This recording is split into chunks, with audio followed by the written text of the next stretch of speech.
Moments ago, Israel launched Operation Rising Lion, a targeted military operation to roll back the Iranian threat to Israel's very survival. This operation will continue for as many days as it takes to remove this threat.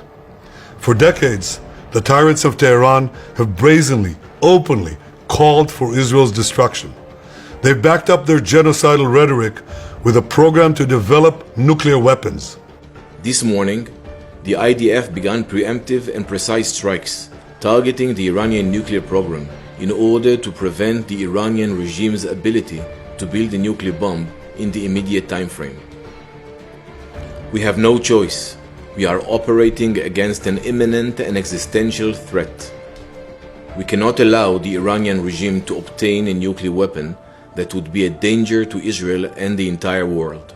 Amen. Israel in her land, drove them in there, herded them in there like sheep. The wolves got after her and run back to safety to their own land. Remember, Israel was only promised to be blessed as long as she was in her land. God never blesses Israel outside of the land. Abraham went outside the land, was condemned. Everyone that leaves the land is condemned. God only can bless Israel when she stays in her homeland. And she's there now as a nation. Amen. And the church is called. She's just only waiting for the rapture of the bride taken out. Nearly a century ago, facing the Nazis, a generation of leaders failed to act in time. They were paralyzed by the horrors of World War I.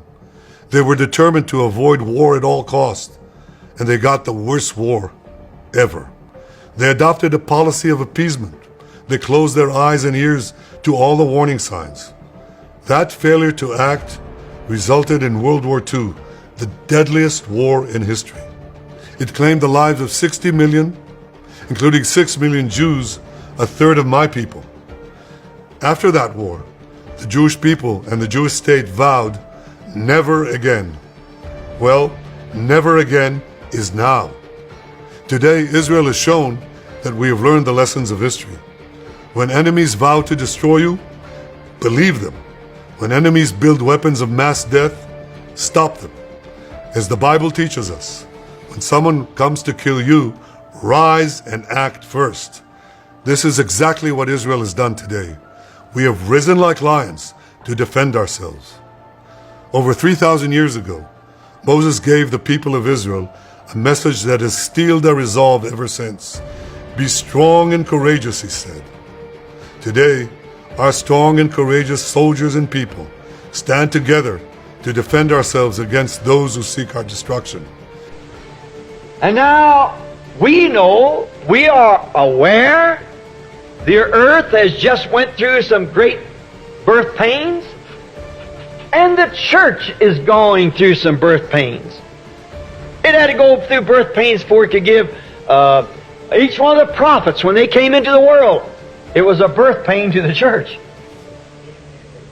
The world has went through a First World War, Second World War, and now it's ready for a Third World War. And it's in birth pains again. But there's only one thing that can bring peace. And that's Christ.